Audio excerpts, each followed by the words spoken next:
Hello, अस्सलाम वालेकुम। कैसे हैं आप सब? उम्मीद करता हूँ आप लोग खुशबाश होंगे।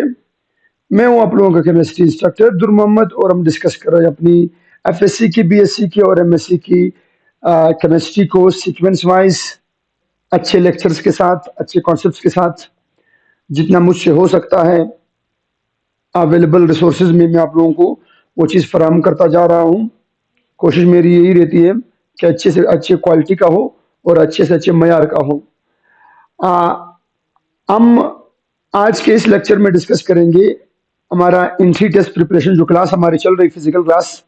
मेरे 3 एंट्री टेस्ट की क्लासेस चल रही हैं यूनिवर्सल प्रोफेसर एकेडमी कोयटा में। ये बिल्कुल फैजाबाद रोड के ऊपर जो हमारी पहली एकेडमी आती है आप लोगों को जिना रोड से, ये पहली एकेडमी हमारी यूनिवर्सल प्रोफेसर एकेडमी है। ठीक है, क्लासेस चल रही हैं एंट्री टेस्ट की। वो 3 क्लासेस हमने शुरू की हुई हैं, एक मॉर्निंग में और 2 इवनिंग में, जिसमें से 2 क्लासेस में हम फर्स्ट ईयर ले रहे हैं और तीसरे क्लास में हम सेकेंड ईयर को एंट्री टेस्ट की क्लासेस पढ़ा रहे हैं।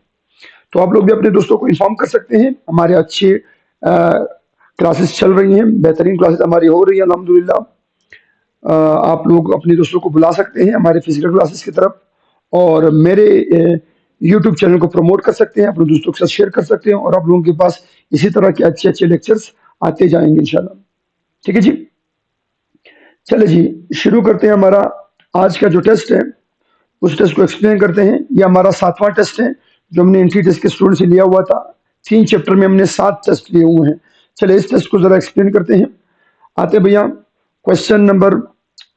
इस टेस्ट में हम डिस्कस करेंगे कौन कौन से chapter, 3 chapter combine. One is stoichiometry, second one is atomic structure, third one is chemical bonding. ये तीनों चैप्टर हमारे जो मुकम्मल हो गए हैं उनका एक साथ हमें कंबाइंड टेस्ट ले रहे हैं। सो चलिए जी शुरू करते हैं क्वेश्चन नंबर 1 से। हमारा पहला क्वेश्चन है कि find the amount of carbon dioxide produced by the combustion of 24 gram of methane. तो जब आप पहले इसका कार्बन डाइऑक्साइड का आप लोग रिएक्शन लिखोगे, बैलेंस रिएक्शन, तो मीथेन कार्बन के साथ नहीं है, किसके साथ है? मीथेन के साथ है। तो एक ऑक्सीजन मालिक्यूल आ जाएगा कार्बन के पास, कार्बन डाइऑक्साइड बना लेगा, और बाकी 2 ऑक्सीजन और आ जाएंगे किसके साथ? हाइड्रोजन के साथ। और क्या बना लेंगे? 2 मोल ऑफ H2O। हमारा यही रिएक्शन है, जैसे ही हमारा कंबशन रिएक्शन है मीथेन का। ठीक है जी, आप इस कंबशन रिएक्शन को देखिए। कितना मीथेन आ रहा है? 1 मोल मीथेन, मतलब 1 मोल मीथेन से मुराद 16 ग्राम। कितना ग्राम? 16 ग्राम ऑफ मीथेन आ रही है। और हमारे पास बना रही कार्बन डाइऑक्साइड कितना? 1 मोल। 1 मोल से मुराद है 44 ग्राम। ये है कि नहीं है? ये मैं नहीं बोल रहा, ये क्वेश्चन नहीं बोल रहा, ये बैलेंस इक्वेशन को देख के हम ये बता रहे हैं कि 16 ग्राम मीथेन जब ऑक्सीजन के साथ मिलती है तो क्या बनाती है? कार्बन डाई ऑक्साइड का 1 मोल बनाती है, जो 44 ग्राम के बराबर है। सही है। अब वो कहता है नहीं, अगर मैं मीथेन का 16 की बजाय क्या दे दूं? 24 ग्राम। अगर मैं 16 की बजाय क्या दे दूं? 24 ग्राम। तो आप लोग फोकस कीजिए, ये मीथेन जो है ये 16 ग्राम था तो 44 दे रहा था। जब हमने 24 ग्राम कर दिया, 24 ग्राम से मुराद है 1 मोल एंड हाफ मोल, मतलब 1.5 मोल। सही है, 1 और 1 मोल आधा। तो जब ये मास 24 ग्राम जो है वो 1 मोल के मुकाबले में 1.5 है, तो ये भी क्या हो जाएगा? 1.5 हो जाएगा। तो ये बस कितना आ जाएगा? 66 ग्राम आ जाएगा। नहीं कर सकते तो आप लोग इसको इस तरह भी कर सकते हैं। जो बच्चे नहीं कर सकते, मैंने तो क्लास में करवाया हुआ है ये चीज़। आप लोग इस तरह जो नहीं कर सकते वो इस तरह कर लें कि एक्स को मल्टीप्लाई करें इसके साथ, इसको मल्टीप्लाई कर ले इसके साथ। तो आपके पास क्या जाएगा? What we get, X is equal to क्या जाएगा? 44 multiply with 24 divided by 16। The answer is what? The answer is 66 gram. Yes, तो हमारा कौन सा आ रहा है? बिल्कुल 66 ग्राम हमारा आंसर आ रहा है। बिल्कुल ओके है। Next, what is the balance chemical equation for carbon dioxide reacting with what? With oxygen, with water to form glucose and oxygen। कहते हैं इसका बैलेंस रिएक्शन क्या है?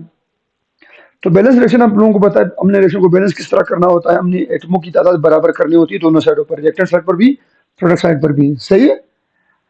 अच्छा, अब अगर मुझे इस रिएक्शन को बैलेंस करना हो, चलिए थोड़ा सा इसको बैलेंस करते हैं।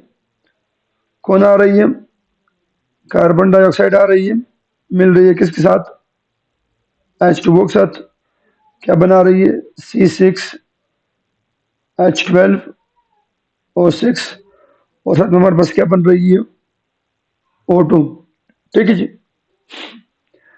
अब आप लोगों ने वन बाय वन इसको क्या करना है? सेट करना है। पहले कार्बन कितने हैं? कार्बन 6 है प्रोडक्ट साइड पर। सही है, कार्बन कितने हैं? 6 है प्रोडक्ट साइड पर।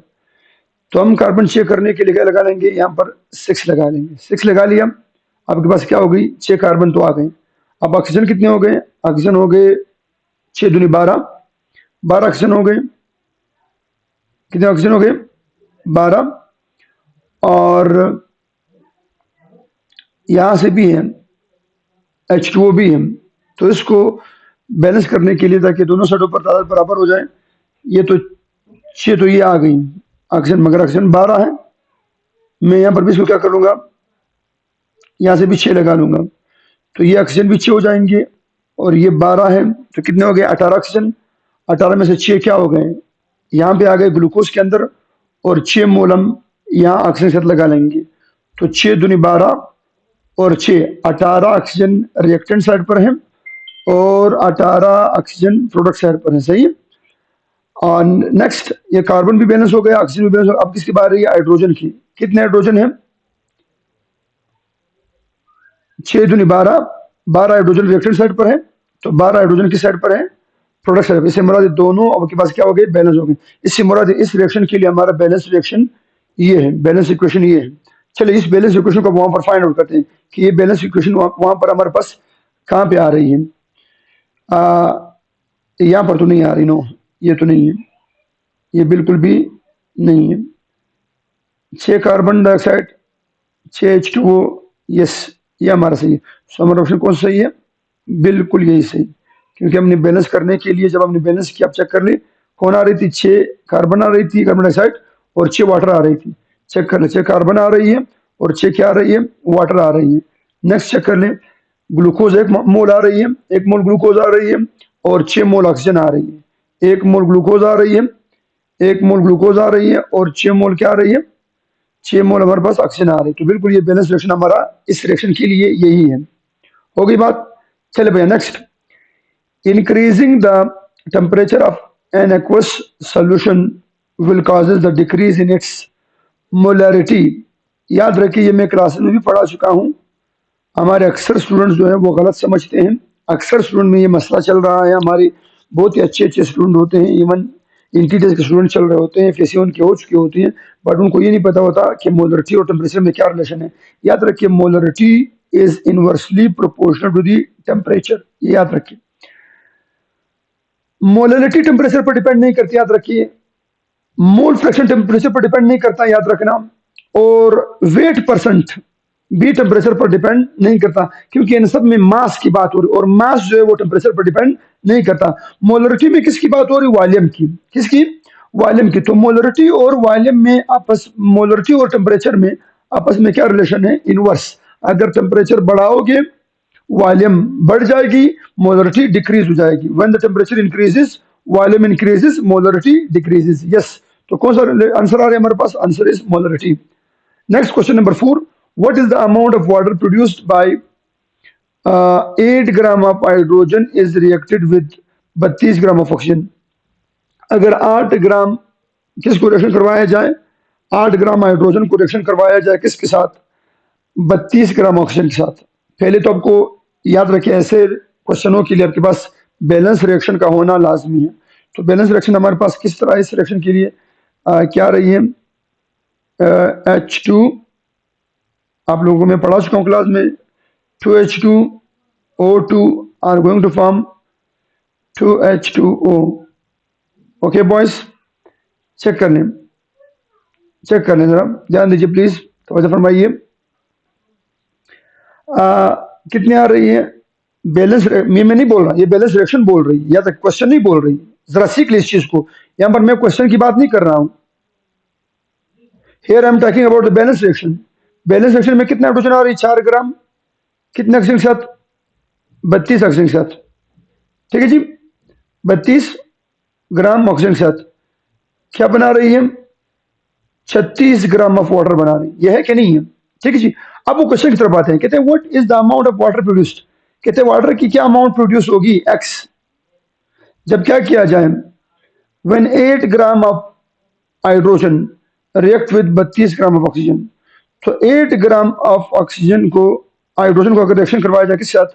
32 gram of, 32 gram of what? 32 ग्राम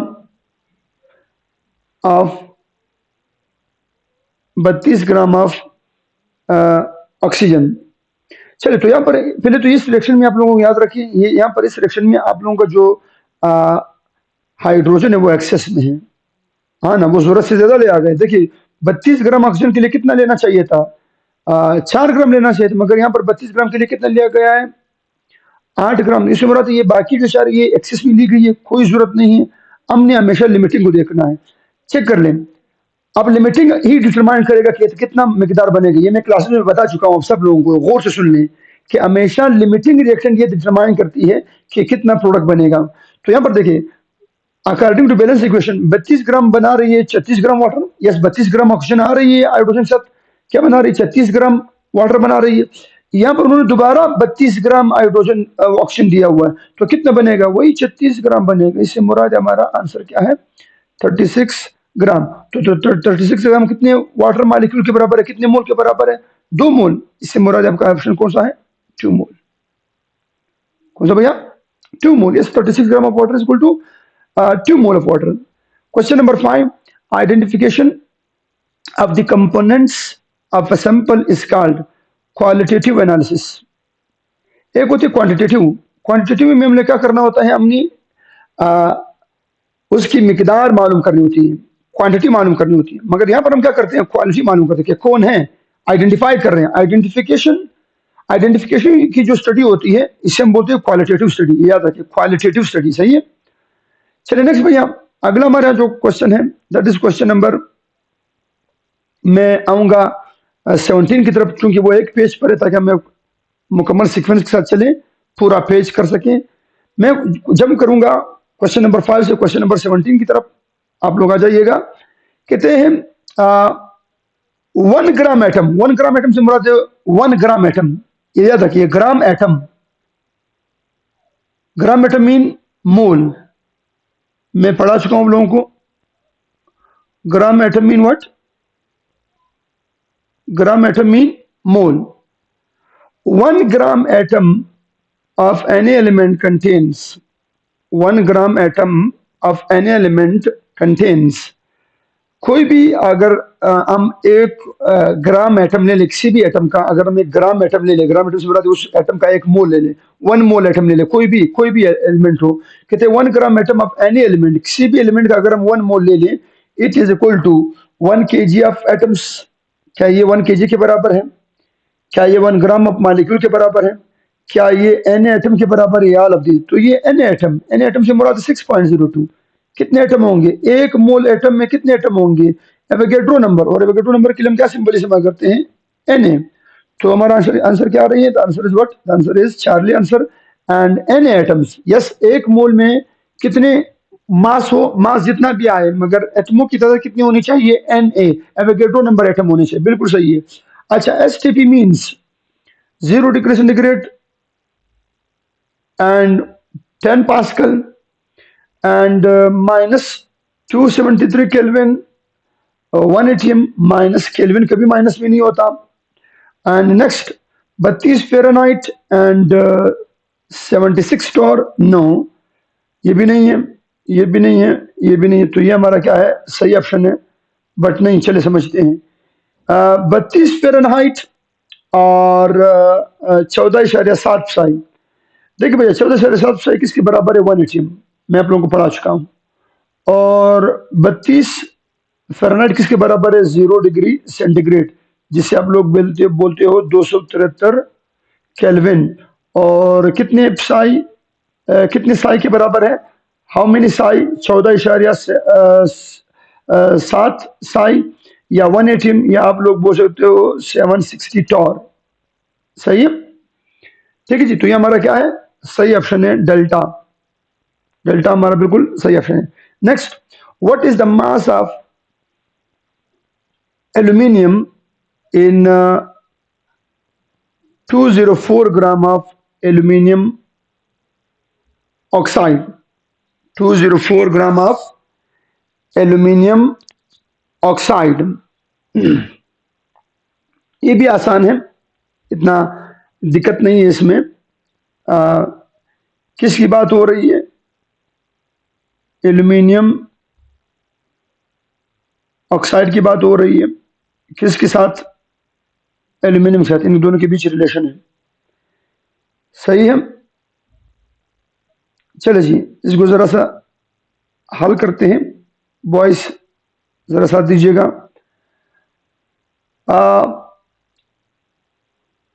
अगर मैं एल्यूमिनियम ऑक्साइड का वजन निकालूं तो दैट इज 27 ये आपके पास हो गए 54 और 48। 54 और 48 को अगर हम जमा करें तो ये हमारे पास आती है अबाउट दी 90 एंड 102। अच्छा, ये कितनी आ रही है, 102 हमारे पास आ रही है। क्या आ रही है भैया, 102 आ रही है। कितनी आ रही है, 102। चेक कर लें, मतलब इनको मिला के हमारे पास कितनी आ रही है, 102। अच्छा, 102 ग्राम, 102 ग्राम अगर एल्यूमिनियम ऑक्साइड हो, एल्यूमिना हो, Al2O3 जिसे आप लोग एल्यूमिना बोलते हैं, याद रखिए इसका नाम है एल्यूमिना, एल्यूमिनियम ऑक्साइड, एल्यूमिना। 102 ग्राम एल्यूमिना मिलकर आपको उसके अंदर, एल्यूमिना के अंदर कितना एल्यूमिनियम मिल रहा है, 27 हो गए आपके पास कितने, दैट इज 54 ग्राम। ठीक है जी, 102 ग्राम हमें कितने, इसके अंदर कितना एल्यूमिनियम मौजूद है, 54 ग्राम। कहते हैं अगर मैं 204 एल्यूमिनियम दे दूं, कितना दे दूं, 102 की बजाय 204 दे दूं, तो आपने क्या कर दिया, आपने एल्यूमिना का वजन डबल कर दिया। जब एल्यूमिना की वजन डबल हो जाएगी तो उसके अंदर एल्यूमिनियम भी डबल हो जाएंगे। तो 54 आपके पास क्या हो जाएंगे, दैट इज इक्वल टू 108। किसके बराबर है, 108 ग्राम। तो क्या 108 ग्राम यहाँ पर है, बिल्कुल है। सही है, जो बच्चे नहीं कर सकते वो इस तरह से कर लें, प्रॉपर इसका कर लें मैथमेटिक्स के जरिए कि क्या आ रही है, 102 ग्राम 54 ग्राम दे रही है, तो 204 ग्राम कितना देगी, एक्स। आप मल्टीप्लाई करें इसके साथ, आप मल्टीप्लाई करें इसके साथ, आपके पास आंसर कितना आ जाएगा, एग्जैक्ट आपके पास आंसर आ जाएगा 108 ग्राम। क्लियर है भैया। अच्छा, नेक्स्ट अगले हम बात करते हैं, एंड दैट इज अबाउट भैया, अगला जो हमारा क्वेश्चन है मैं जरा चलना चाहूंगा।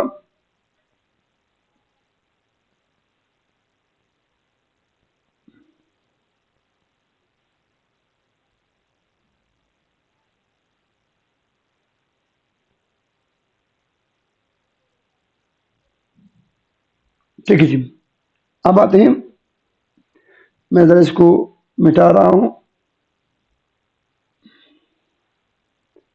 नेक्स्ट हमारा क्वेश्चन है 20वां। कहते हैं which of the following molecule has maximum percentage of nitrogen. किस मॉलिक्यूल में नाइट्रोजन की परसेंटेज मैक्सिमम है, ज्यादा है, मैक्सिमम है, ज्यादा है। किस मॉलिक्यूल के पास ऑक्सीजन की परसेंटेज, नाइट्रोजन की परसेंटेज मैक्सिमम है, ज्यादा है। चलो जी, तो हमारे पास आ रही है एंड दैट इज, यहां पर आप चेक कर लें, 3 नाइट्रोजन है, 1 नाइट्रोजन है। परसेंटेज में नहीं निकालना चाहूंगा, लेंथी हो जाएगा, आप लोगों ने भी यहाँ पर इस तरह नहीं करना। जब मैक्सिमम परसेंटेज की बात आ जाए तो आप लोगों ने इसके लिए परसेंटेज कंपोजिशन वाला फार्मूला अप्लाई नहीं करना। यहाँ पर जब मैक्सिमम मिनिमम की बात आ जाए तो आप लोगों ने जस्ट अपने कॉमन सेंस के जरिए आप लोगों ने डिटरमाइन करना है कि जहाँ पर आपको नाइट्रोजन का वजन ज्यादा लगे वहां पर नाइट्रोजन की मिकदार भी ज्यादा है। यहाँ पर 4 हाइड्रोजन है, 2 नाइट्रोजन है, यहाँ पर 1 नाइट्रोजन है, 1 ऑक्सीजन है, यहाँ पर 1 नाइट्रोजन है, 1 ऑक्सीजन है और 5 हाइड्रोजन है। तो मेरे ख्याल से तमाम की तमाम में सबसे ज़्यादा जो नाइट्रोजन है वो कहाँ पर पाई जा रही है? नाइट्रोजन की परसेंटेज इन सब में से हाइड्रोजन, इसे बोलते हैं हाइड्रोजन, इस मालिक्यूल का नाम है हाइड्रोजन मालिक्यूल। क्या बोलते हैं भैया? Hydrogen molecule. हाइड्रोजन मालिक्यूल में हमारा परसेंटेज जो है वो सबसे ज़्यादा है नाइट्रोजन का, इन सारे मालिक्यूल में, अमोनिया के मुकाबले में और नाइट्रिक ऑक्साइड के मुकाबले में और अमोनियम हाइड्रोक्साइड के मुकाबले में, सब के मुकाबले में किसके पास ज़्यादा नाइट्रोजन है? हाइड्रोजन के पास नाइट्रोजन की मिकदार ज़्यादा है। Next, which one is called anti electron? किसको हम एंटी इलेक्ट्रॉन बोलते हैं? याद रखिए, positron is called anti electron. Positron याद रखिए, पॉजिट्रॉन वो स्पीशी है, ये याद रखिए, सब सुन लें कि यह इनका मास और चार्ज दोनों इलेक्ट्रॉन के बराबर है, मगर ये कि इसका चार्ज इलेक्ट्रॉन के अपोजिट है। सिर्फ चार्ज इस पर पॉजिटिव है, बाकी इसका चार्ज और इसका मास किसके बराबर है? इलेक्ट्रॉन के बराबर है। ठीक है जी। अच्छा, next, which of the following is extra nuclear subatomic particle? किसको एक्स्ट्रा? एक्स्ट्रा मीन बैरूनी। किसकी बैरूनी? न्यूक्लियस से बाहर। न्यूक्लियस से बाहर कौन पाया जाता है? इलेक्ट्रॉन। क्वेश्चन नंबर 23वां, the dispersion of atomic spectra into narrow lines. जब एटॉमिक स्पेक्ट्रा को हम पास करते हैं किससे? मैग्नेटिक फील्ड से, तो वो नैरो लाइन में क्या हो जाती है? स्प्लिट हो जाती है। This effect is called, magnetic field की मौजूदगी में जो इफेक्ट होता है उसका नाम है जीमेन इफेक्ट। क्या बोलते हैं भैया? मैग्नेटिक फील्ड की मौजूदगी में जो इफेक्ट होता है उसका नाम क्या है? जीमेन इफेक्ट। क्या बोलते हैं? क्वेश्चन नंबर 23 है, the dispersion of atomic spectra. Atomic spectra का डिस्पर्स होना नैरो लाइन में in the presence of magnetic field. Magnetic field की मौजूदगी में, ये मैं क्लास में भी आप लोगों को बता चुका हूँ कि इन दोनों में आप लोगों ने बहुत एहतियात करनी है, अक्सर स्टूडेंट्स में मिक्सअप कर देते हैं। तो इसको हम कहते हैं जीमेन इफेक्ट। मैग्नेटिक फील्ड की मौजूदगी में जीमेन इफेक्ट, और इलेक्ट्रिक फील्ड की मौजूदगी में अगर होता तो फिर क्या बोलते हैं? Stark effect. सही है। And question number 24 is, which of the following x ray has maximum intensity? किस एक्सरे की इंटेंसिटी मैक्सिमम होती है? तो that is K alpha, K beta, K gamma, all of this. Yes, K alpha की intensity ज्यादा है और के गामा की एनर्जी ज्यादा है। अगर एनर्जी की बात होती तो हमारा कौन सा ऑप्शन होता? के गामा होता। और अगर इंटेंसिटी की बात यहाँ पर हो रही है तो फिर हमारा ऑप्शन कौन सा है? अल्फा है, K alpha X-ray. Next, question number 25, heavy metal used in X-ray production because of high nuclear charge, high shell number, high nuclear attraction. Yes, all of this. इन तमाम पर्पसेस की खातिर, इन तमाम पर्पसेस की खातिर हमने किसको इस्तेमाल किया था? Heavy metal anode. Heavy metal anode, सब याद रखना, हैवी मेटल एनोड हमने इस्तेमाल किया था एक्सरे की प्रोडक्शन में। वो वजह क्या थी? वो ये तीनों वजूहत शामिल थी। ठीक है जी। Next, when electron jumps from first shell to fourth shell, जब इलेक्ट्रॉन पहले शेल से चौथे शेल में कहता है जब एक्साइट हो जाती है, it's energy increases by 4 time, decreases bye 4 time, increases by 16 time, increases by 16 time. तो कौन सा ऑप्शन है? यस, डेल्टा ऑप्शन है। हमें पता है कि जब कोई इलेक्ट्रॉन जंप करता है हायर शेल में तो उसकी एनर्जी स्क्वायर टाइम बढ़ती है। आप लोगों को रिलेशन याद होगा, वो रिलेशन कैसा था? जरा मैं आप लोगों को रिलेशन लिखवाता हूँ। एनर्जी का इक्वेशन कुछ ऐसा था, energy is equal to what? मैंने आप लोगों को जो प्रोपोर्शनलिटी साइन लिखवाया हुआ था, that was what? That was n square upon z square. कुछ इस तरह से रिलेशन में लाया हुआ था। E इज directly proportional to the n square. Energy का शेल के साथ क्या है? स्क्वायर रिलेशन डायरेक्ट है, और एटॉमिक नंबर के साथ इनवर्स रिलेशन क्या है? इनवर्स रिलेशन स्क्वायर में है। सही है। अगर शेल की तादाद बढ़ाओगे तो एनर्जी बढ़ेगी नहीं बल्कि स्क्वायर टाइम बढ़ेगी, ये याद रखना। अगर आप एनर्जी को, अगर आप शेल नंबर को कम करोगे तो एनर्जी कम नहीं होगी बल्कि स्क्वायर टाइम क्या होगी? कम होगी। इसे हम बोलते हैं स्क्वायर रिलेशन। ठीक है भैया। चले जी, तो इलेक्ट्रॉन कहां पर जा रहा है? पहले शेल से किस में जा रहा है? पहले शेल से जा रहा है चौथे शेल में, तो इट्स एनर्जी इंक्रीजेस, मगर कितनी इंक्रीज हो रही? 4 गुना नहीं बल्कि 16 टाइम, क्योंकि स्क्वायर का रिलेशन है तो 4 गुना नहीं बल्कि 16 गुना बढ़ जाएगी। यस, ये थे आप लोगों के क्वेश्चन नंबर 26। अब आगे चलते हैं। आप लोग काइंडली इसका स्क्रीनशॉट लेने जिन्होंने लेना हो। शाबाश। चलिए जी, नेक्स्ट हमारा जो क्वेश्चन है दैट इज यहाँ से 6 से शुरू करते हैं। कहते हैं which of the following is not true regarding the balance chemical equation. Balance chemical equation के मुताबिक कौन सी सही नहीं है। They contain same number of atom on both side, ये तो सही है। दे कंटेन इलेक्ट्रॉन और बैलेंस्ड, यस ये भी सही है। इलेक्ट्रॉन भी बैलेंस होते हैं दोनों साइडों पर। जब एटम बैलेंस होंगे तो एटमों के अंदर इलेक्ट्रॉन भी तो बैलेंस होंगे, यस बिल्कुल सही है। And equal number of molecule on both side, no ये बात गलत है। याद रखिए बैलेंस इक्वेशन में एटमों का बराबर होना लाजमी है, मगर मॉलिक्यूल के तादाद का बराबर होना लाजमी नहीं है। मॉलिक्यूल के मोल का बराबर होना लाजमी नहीं है। Follows law of conservation of mass, yes law of conservation of mass को ये ओबे करती है, बिल्कुल ओबे करती है। आप चेक करें, मैं मॉलिक्यूल जरा बैलेंस कर रहा हूं। यहां पर देखिए खाना क्या आ रही है, 2H2 प्लस क्या आ रही है O2, और क्या बना रही है 2H2। अब चेक करें कितने हाइड्रोजन आ रहे हैं, 4 हाइड्रोजन। कितने हाइड्रोजन आ रहे हैं, 4 हाइड्रोजन। कितने ऑक्सीजन आ रहे हैं, 2 ऑक्सीजन। कितने ऑक्सीजन आ रहे हैं, यहाँ पर भी 2 ऑक्सीजन है कि नहीं है। मतलब एटम बराबर है तो एटमों के अंदर इलेक्ट्रॉन भी तो क्या होंगे, बराबर होंगे, ये भी सही है। और law of conservation of mass भी ओबे हो रहा है। कितना मास आ रही है रिएक्टेंट का, 36 ग्राम। कितने मास आ रही है प्रोडक्ट का, वो भी 36 ग्राम। तो law of conservation of mass भी ओबे हो रही है, रिएक्टेंट और प्रोडक्ट के मास बराबर है। कौन सी चीज नहीं है, वो ये है कि मॉलिक्यूल दोनों साइडों पर बराबर होना लाजमी नहीं है। बराबर हो भी सकती है, बराबर नहीं भी हो सकती। तो यहाँ पर हमारे पास ये ऑप्शन सही नहीं है। मॉलिक्यूल का बराबर होना लाजमी नहीं है। यहाँ पर कितने मॉलिक्यूल हैं, 2 हाइड्रोजन के मॉलिक्यूल हैं, 1 ऑक्सीजन के। तो रिएक्टेंट पर हो गए 3 मॉलिक्यूल और प्रोडक्ट के हो गए 2 मॉलिक्यूल। तो प्रोडक्ट की साइड पर 2 मॉलिक्यूल है और रिएक्टेंट की साइड पर 3 मॉलिक्यूल है। इस मुराद देखिए ये ऑप्शन सही नहीं है। मॉलिक्यूल का बराबर होना लाजमी नहीं है। बराबर हो भी सकते हैं, नहीं भी हो सकते हैं, मगर बराबर रहना लाजमी नहीं है। अच्छा next question number 7। And which of the following which of the given reaction are counted as a balance reaction. इनमें से कौन सा रिएक्शन जो है वो बैलेंस है। 2 हाइड्रोजन 4 हाइड्रोजन, नो ये गलत है। 4 एल्यूमिनियम 4 एल्यूमिनियम, ठीक है। 3 दूनी 6 ऑक्सीजन 6 ऑक्सीजन, ये बैलेंस है, ये बैलेंस रिएक्शन है। चले मजीद बढ़ते हैं। हम चूंकि सीख रहे हैं, मसला नहीं है, कोई प्रॉब्लम नहीं है। आप लोग वैसे भी इंजीनियर्स की तैयारी कर रहे हो, कोई आप लोग एमफिल पीएचडी स्कॉलर तो नहीं हो, मसला नहीं है। पहले सब सारे क्वेश्चन को, सारे ऑप्शन को पढ़ा करें, ठीक है जी। हो सकता है आपको कोई बेहतर ऑप्शन मिल जाए। मैग्नीशियम हाइड्रोक्साइड, मैग्नीशियम 1 है, मैग्नीशियम 2 है, नो नहीं हो सकता। नाइट्रोजन 2 है, नाइट्रोजन 1 है, नो नहीं हो सकता। तो हमारा सही ऑप्शन कौन सा है, बैलेंस। बैलेंस हमारा है that is what this one reaction, सही है। क्वेश्चन नंबर 8 वो ये है कि the number of sulphur atoms in 1.5 mole of H2SO4 is. कहते हैं सल्फर एटम्स की तादाद, number of sulphur atoms in 1.5 mole of sulphur. पहले तो हम लोगों को ये पता होना चाहिए कि अगर मैं H2SO4 की बात करूं, एक H2SO4 में कितने मोल सल्फर है, 1 मोल सल्फर है, ये भी आपको पता होना चाहिए।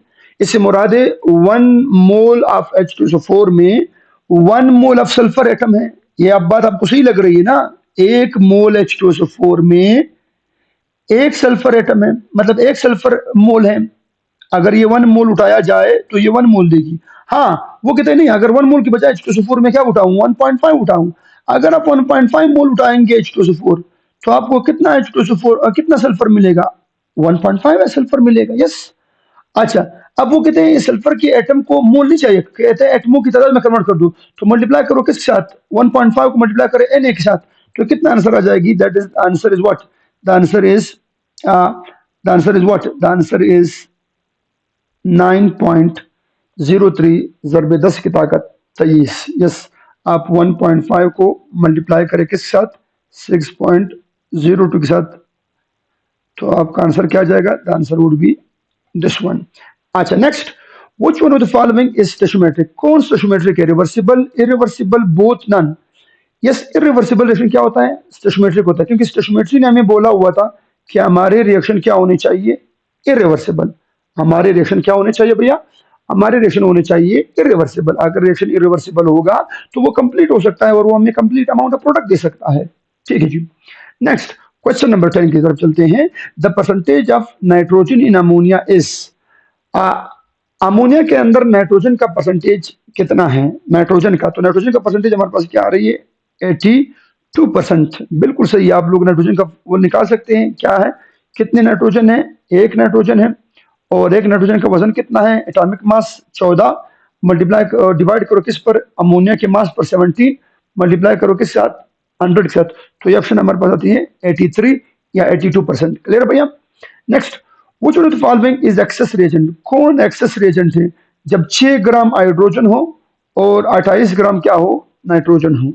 28 ग्राम नाइट्रोजन, 28 ग्राम क्या हो? नाइट्रोजन हो। तो पहले हम लोगों ने क्या करना होगा इस रिएक्शन के लिए? कहते हैं stoichiometric reaction is given, stoichiometric equation is given. ये हमारा बैलेंस रिएक्शन है।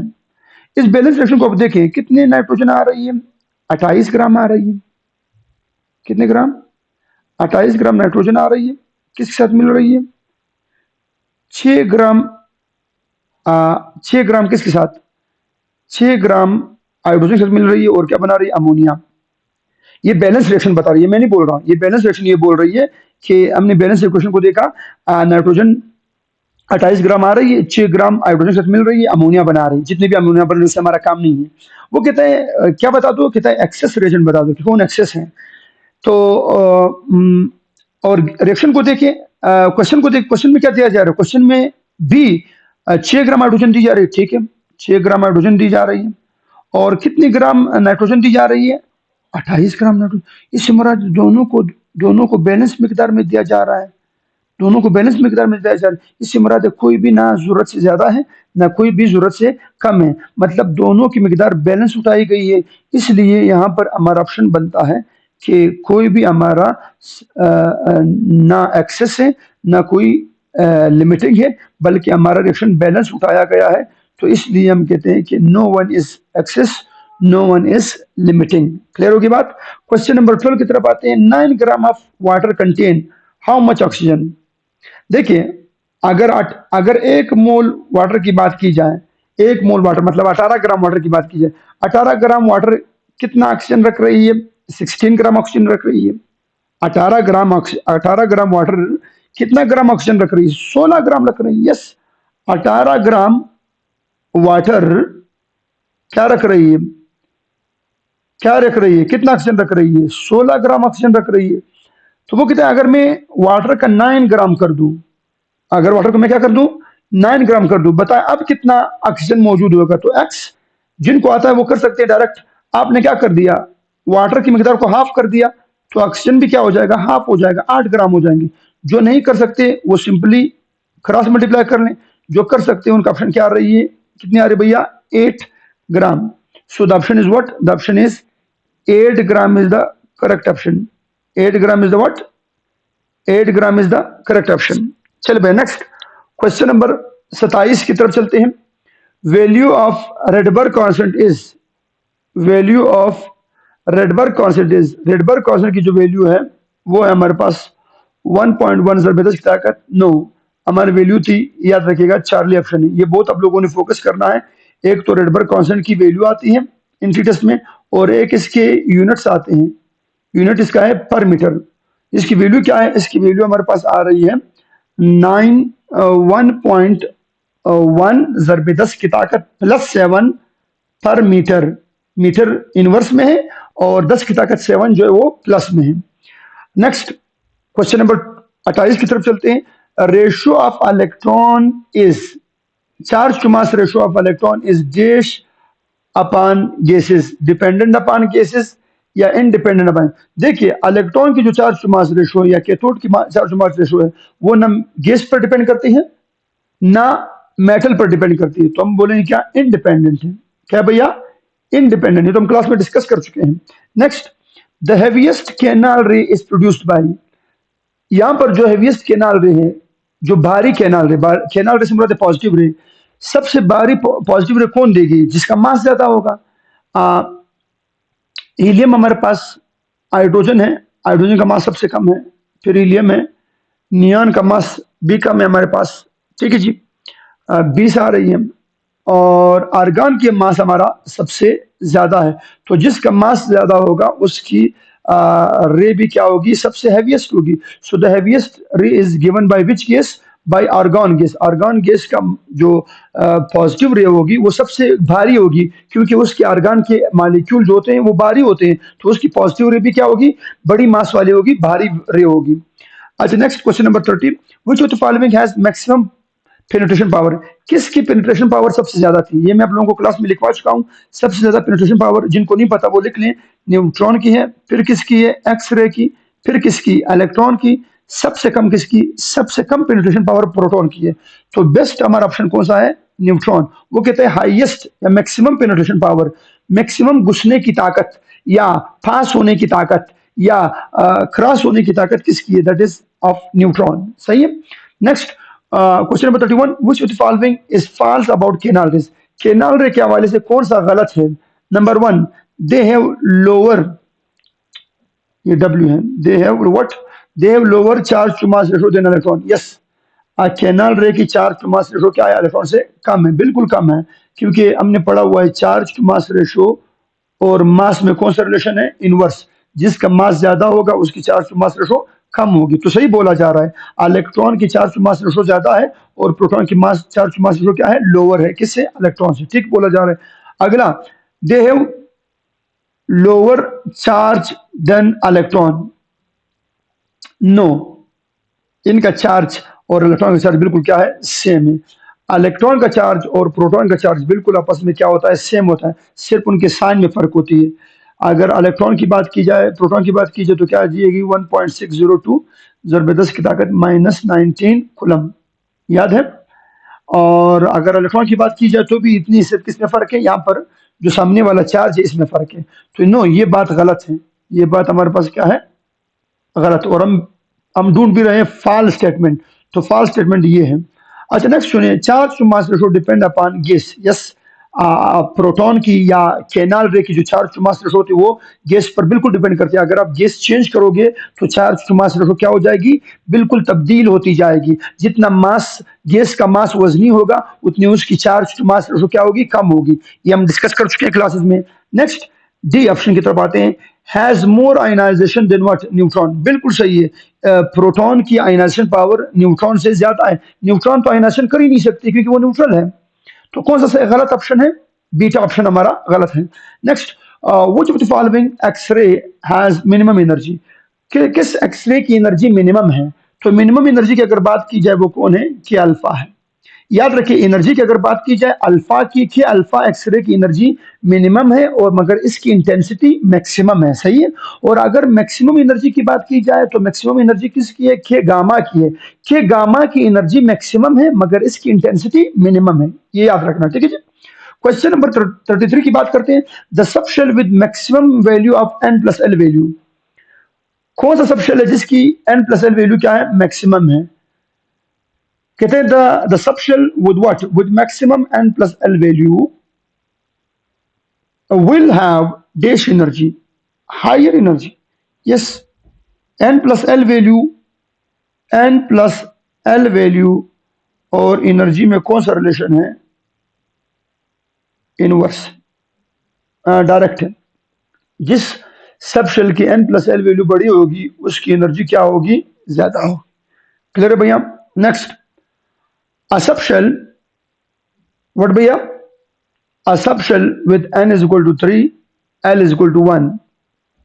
एक सब शेल है, कहते हैं उसकी n is equal to what, n is equal to 3 और l is equal to 1 can accommodate maximum electron. कितने इलेक्ट्रॉन वो अकोमोडेट कर सकता है।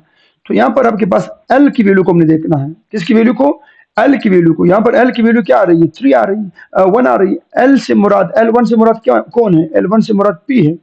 किसकी बात हो रही है, P सबशेल की बात हो रही है। और P सबशेल में कितने इलेक्ट्रॉन आते हैं, 6 मैक्सिमम इलेक्ट्रॉन आ सकते हैं। यस, P सबशेल में 3 ऑर्बिटल होते हैं, P X, P Y, P Z, और हर ऑर्बिटल में दो दो इलेक्ट्रॉन आते हैं। तो it can accommodate the what, 6 electron. यहाँ पर आपका काम शेल के साथ नहीं है, शेल नंबर जो भी हो, हमें सब शेल से काम है। तो सब शेल में कितने इलेक्ट्रॉन आ रही है, 6 इलेक्ट्रॉन आ रही है। क्लियर यहाँ तक। आगे चलूं, आप लोग जरा स्क्रीनशॉट ले लें।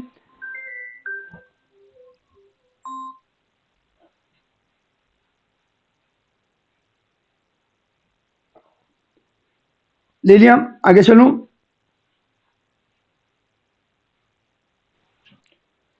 क्वेश्चन नंबर 35 में आते हैं। क्वेश्चन नंबर 35 में हमारे पास आ रही है, क्वेश्चन नंबर 35 है the charge to mass value, the charge to mass value या the charge to mass ratio for cathode rays is dependent upon. Cathode ray की जो चार्ज टू मास रेशो है वो डिपेंड करती है, कैथोड रे की जो चार्ज टू मास रेशो है भैया वो क्या करती है, वो डिपेंड करती है, वो डिपेंड करती है किसके ऊपर, the charge to mass ratio of cathode ray depend upon.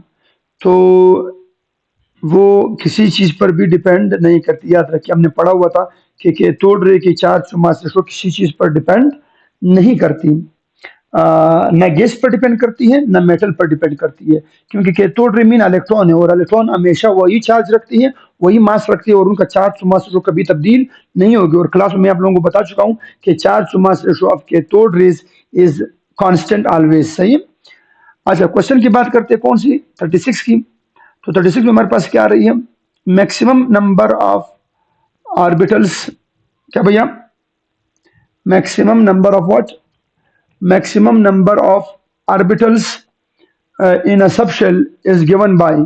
Orbitals की तादाद को फाइंड आउट करने का जो फार्मूला है, ऑर्बिटल्स की तादाद को एक सबशेल के अंदर फाइंड आउट करने का जो फार्मूला है, उसका फार्मूला हमारे पास है 2l+1। हम क्लासेस में डिस्कस कर चुके हैं। एक सबशेल के अंदर ऑर्बिटल फाइंड आउट करने का फार्मूला है 2l+1, और अगर आपको इलेक्ट्रॉन फाइंड आउट करने हो तो उसका फार्मूला है 2 इंटू 2l+1। ये इलेक्ट्रॉन का फार्मूला है और ये ऑर्बिटल्स का फार्मूला है, किसके अंदर, एक सबशेल के अंदर।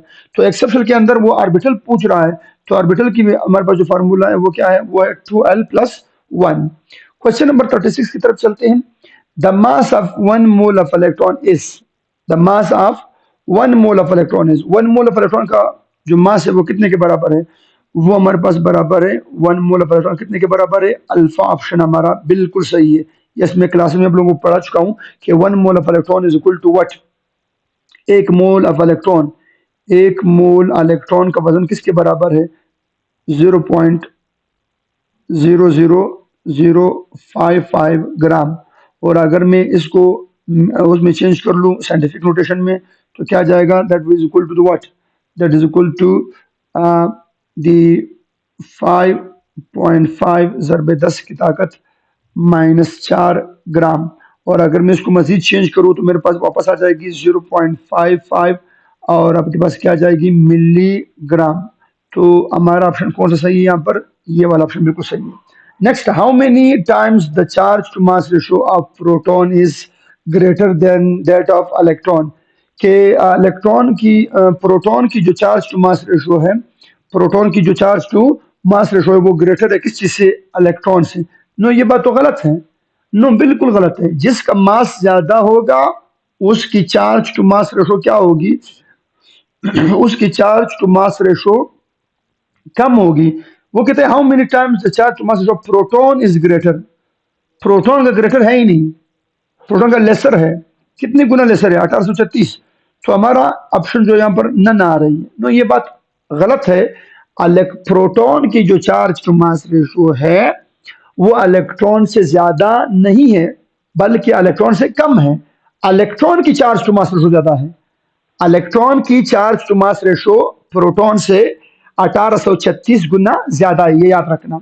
चले भैया नेक्स्ट चलते हैं, क्वेश्चन नंबर 13 की तरफ वापस आते हैं। 38 के बाद वापस 13 की तरफ आते हैं। इसी पेज के ऊपर mass of 1 carbon atom is, mass of 1 carbon atom is 12 mu। Yes, एक कार्बन एटम का वजन 12 mu है, एटॉमिक मास यूनिट है।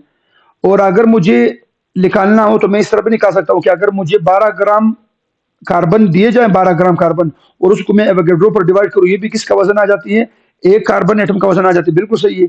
और एक कार्बन एटम को जब आप लोग यहाँ से डिवाइड करते हो तो आपके पास आंसर क्या आती है, 1.99 ज़रबे 10 की ताकत -23 ग्राम आती है, बिल्कुल सही है। तो हमारा ऑप्शन कौन सी आ रही है, आल। याद रखना ये सारे सही ऑप्शन है। एक कार्बन एटम का वजन, ये सारे वैल्यू हैं, ये भी है, ये भी है और ये भी है। ठीक है भैया, ये एमयू में है और ये किस में है, ग्राम में है। ठीक है जी। Question number 14, 1 mole of water is equal to, 1 mole water बराबर है, किस चीज के बराबर है? 1 gram molecule. Yes, 1 gram molecule of water, बिल्कुल। 1 ग्राम मालिक्यूल से क्या मुराद है? 1 ग्राम मालिक्यूल से मुराद 1 मोल। 1 ग्राम मालिक्यूल, ये मैंने 1 ग्राम नहीं लिखा हो कि 1 ग्राम वाटर, मैं बोल रहा हूँ 1 ग्राम मालिक्यूल। 1 ग्राम मालिक्यूल से मुराद है 1 मोल ऑफ वाटर, तो बिल्कुल 1 मोल ऑफ वाटर से मुराद है 1 mole of water. Yes, 18 gram of water, 18 ml of water. Yes, all of this बिल्कुल सही है। एक एक मोल अगर आप पानी लेते हो तो उसमें क्या होते हैं? 1 ग्राम मालिक्यूल होते हैं, उसमें क्या होते हैं? 18 ग्राम पानी होती है, और वो 18 ml के भी बराबर है। बिल्कुल सही है, सारे मैं क्लास में पढ़ा चुका हूँ। तो हमारा ऑप्शन कौन सा सही है? Our option is what? The option is delta. Question number 15 हमारा है, number of oxygen atoms in what? In 2 moles of water. कहते हैं number of oxygen atom, oxygen एटमों की तादाद 2 मोल वाटर के अंदर। पहले तो आपको 1 मोल का पता होना चाहिए, 1 मोल वाटर में कितने ऑक्सीजन है? 1 मोल ऑक्सीजन है। 1 मोल वाटर में, सब गौर कीजिए, 1 मोल वाटर में, 1 मोल वाटर में कितने ऑक्सीजन है? 1 मोल ऑक्सीजन है। तो कहता है अगर मैं 2 मोल वाटर ले लूं तो उसमें कितने ऑक्सीजन होंगे? तो उसमें 2 Na होंगे। 1 मोल वाटर में 1 Na ऑक्सीजन है, तो 2 मोल वाटर में कितने ऑक्सीजन होंगे? 2 Na ऑक्सीजन होंगे। Next question number 16, the number of electrons present in 18 gram of water. 18 ग्राम पानी में कितने आपके पास इलेक्ट्रॉन्स की तादाद मौजूद होगी? 18 ग्राम पानी में, 18 ग्राम पानी से मुराद है 1 मोल। तो क्या करेंगे? इलेक्ट्रॉन को फाइंड आउट करने का फार्मूला मैं क्लास में पढ़ा चुका हूं आप लोगों को, एंटी टेस्ट की क्लास में। उसका फार्मूला है n is equal to number of mole, कितने मोल गिवन है, multiply with Avogadro number, multiply with what? Single species. यही फार्मूला था, याद है कि नहीं याद है? जो मैंने 18 फार्मूले लिखवाए हुए थे। तो यहाँ पर हमारे पास क्या आ रही है? n इज इक्वल टू कितने मोल गिवन है? 18 ग्राम से मुराद है 1 मोल गिवन है, 1 मोल वाटर है। 1 मोल को मल्टीप्लाई करो Na के साथ। एक वाटर में कितने, 1 मोल वाटर में कितने होते हैं? 18 इलेक्ट्रॉन, उसमें 10 इलेक्ट्रॉन होते हैं। 1 मोल वाटर में 10 इलेक्ट्रॉन होते हैं ना? Yes, 10 electron. कैसे 10 इलेक्ट्रॉन? अगर मैं एक वाटर की बात करूं, एक वाटर मॉलिक्यूल की, तो एक वाटर मॉलिक्यूल में 10 इलेक्ट्रॉन होते हैं। 8 ऑक्सीजन के पास और 2 हाइड्रोजनों के साथ, तो कितने हो गए? 10। तो 10 को मल्टीप्लाई करेंगे Na के साथ और फिर 1 के साथ, तो इसका आंसर जो हमारे पास आ रही है दैट इज इक्वल टू 6.60.2 ज़रबे 10 की ताकत 23 आ रही, ज़रबे 10 की ताकत व्हाट? 23 आ रही है। तो यहाँ पर ये ऑप्शन मौजूद नहीं है। लड़के अक्सर परेशान थे, तो यहाँ पर आप लोग क्या कर रहे हैं? इसको यहाँ पर ले आओ। जब यहाँ पर ले आओगे तो आपके पास क्या हो जाएगा? जब आप कोएफिशिएंट को छोटा कर रहे हो, लेफ्ट साइड पे चला रहे हो फ्रैक्शन को, तो ऑटोमेटिकली पावर की वैल्यू क्या हो जाएगी? इंक्रीज हो जाएगी। तो कौन सा ऑप्शन है? हमारा ऑप्शन है चार्ली ऑप्शन। ठीक है जी, चार्ली ऑप्शन हमारा बिल्कुल सही है। नेक्स्ट, आप लोग जरा स्क्रीनशॉट ले लें, मैं आगे चल रहा हूँ। अली शाबाश जी, जरा साहब। वालेकुम सलाम। कोड 1 या मजनू।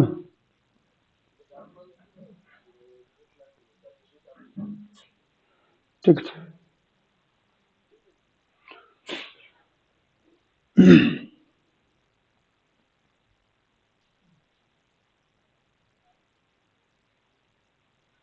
क्वेश्चन नंबर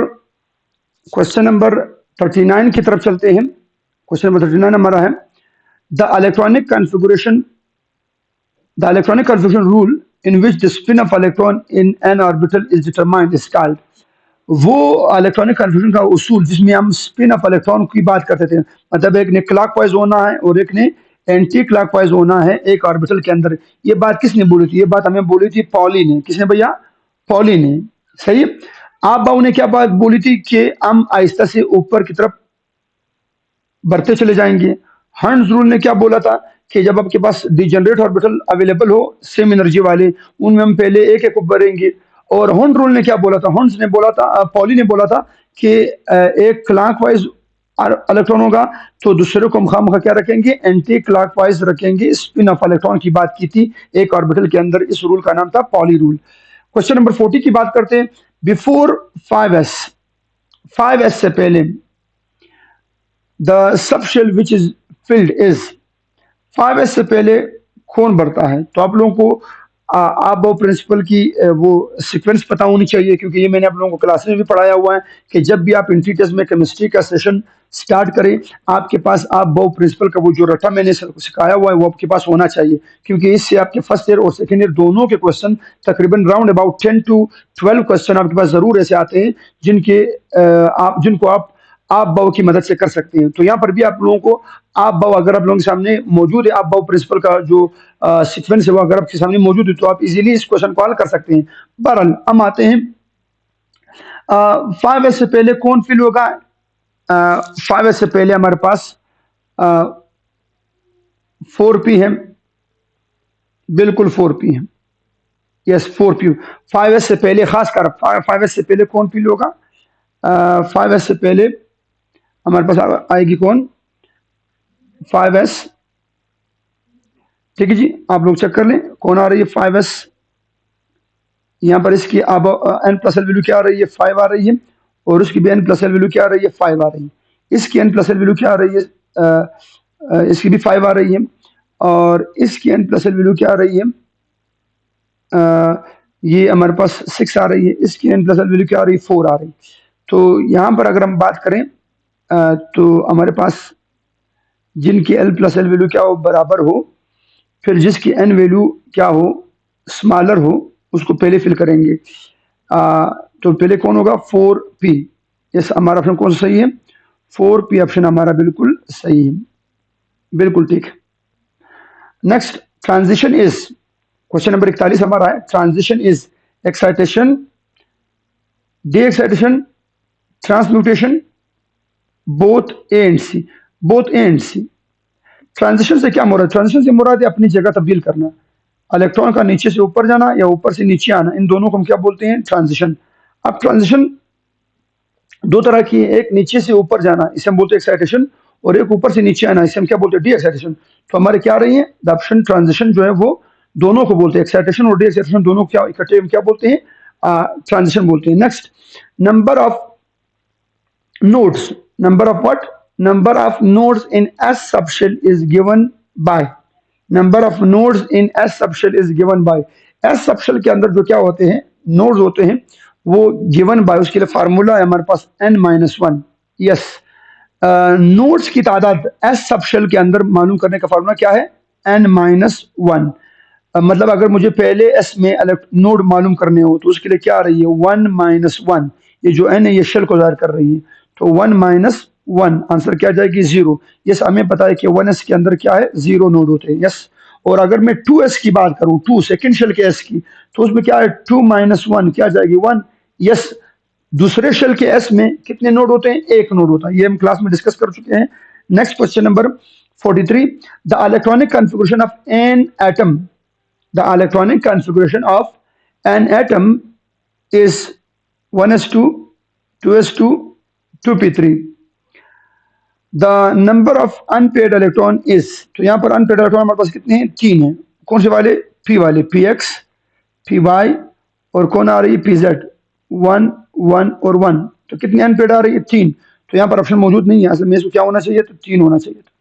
चलो जी, बहरहाल सही है, इस क्वेश्चन को छोड़ दिया, क्वेश्चन सबको मैं वहां पर नंबर दे दूंगा आप लोगों को, मसला नहीं है, आप लोग इसमें के बारे में कंफ्यूज ना हो।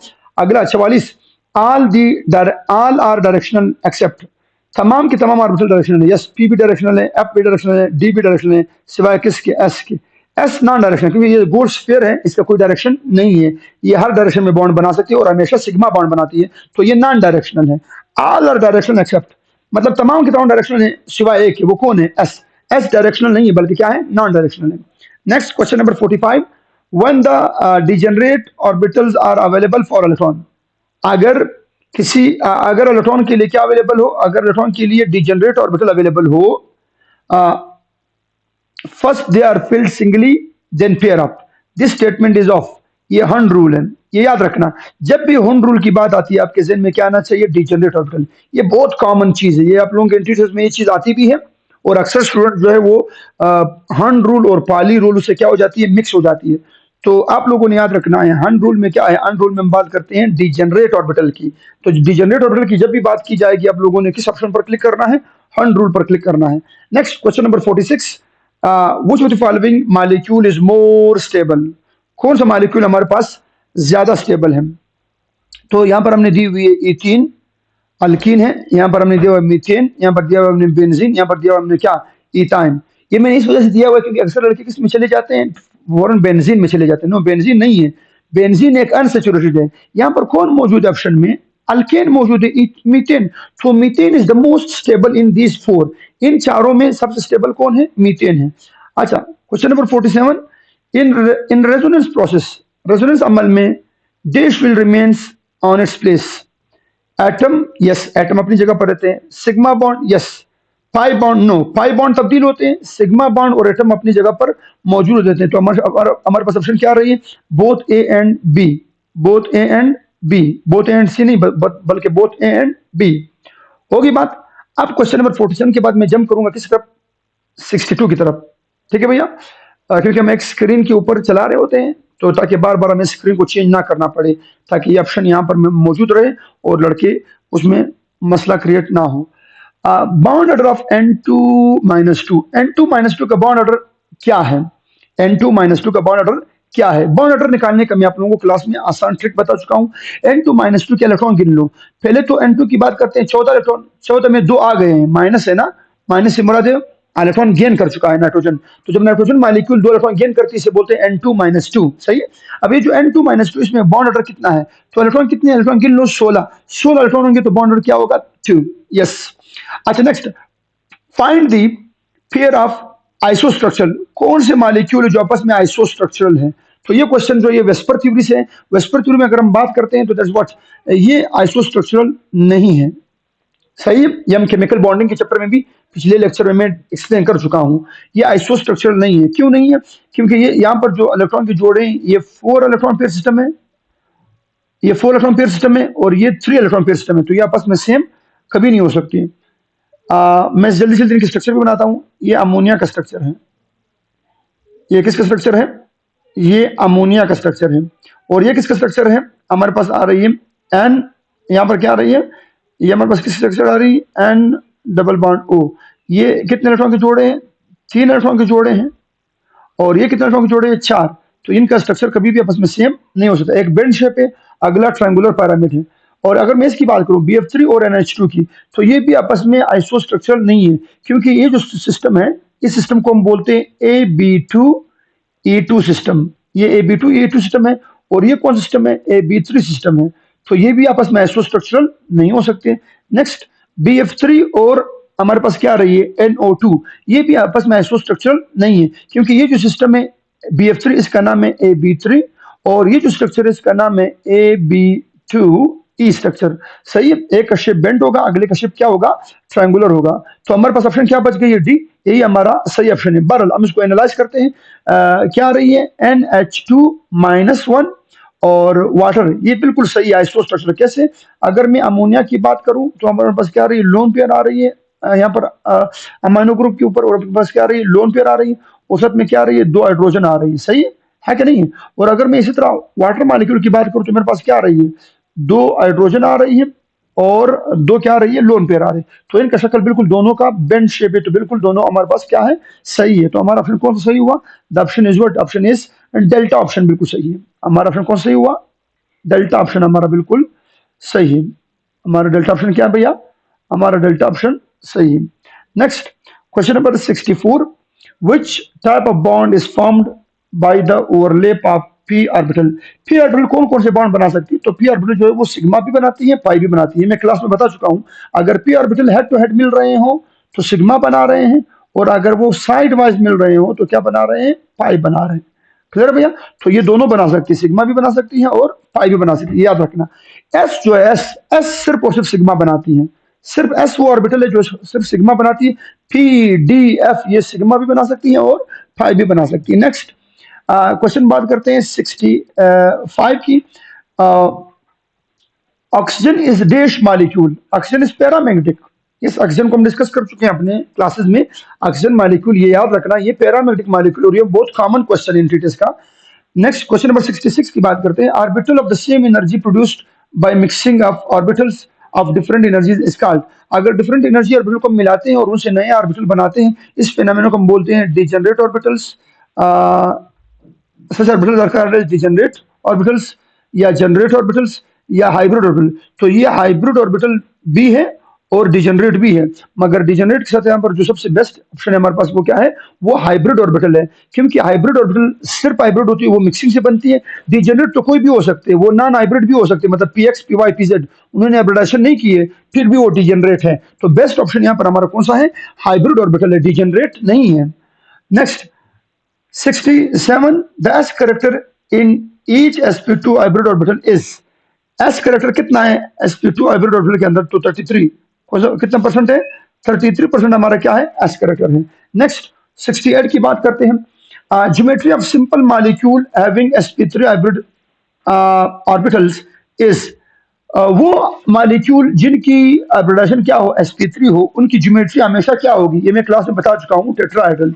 शेप कुछ भी हो सकता है मगर geometry will always remain tetrahedral, चाहे रेगुलर हो चाहे इरेगुलर केस हो, उनमें क्या आती है, उसकी ज्योमेट्री टेट्राहेड्रल ही रहती है। नेक्स्ट क्वेश्चन नंबर 69 की बात करते हैं। Which of the following does not have zero dipole moment, किसका डायपोल मोमेंट जीरो नहीं है, किसका डायपोल मोमेंट जीरो नहीं है।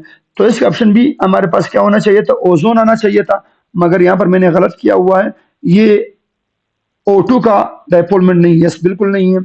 BF3 का भी नहीं है, बिल्कुल नहीं है। कार्बन डाइऑक्साइड का भी नहीं है, बिल्कुल नहीं है। कैसे नहीं है, सर ध्यान दीजिए, कार्बन डाइऑक्साइड का जो डायपोल मोमेंट है वो एक दूसरे क्या है, अपोजिट डायरेक्शन में है, सही है, ठीक है जी।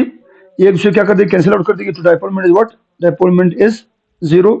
अगले हमारे पास क्या है भैया, BF3, क्या भैया, BF3 boron try fluoride, boron try fluoride किसकी तरफ है, फ्लोरीन की तरफ है, ये इस फ्लोरीन की तरफ है, ये इस फ्लोरीन की तरफ है।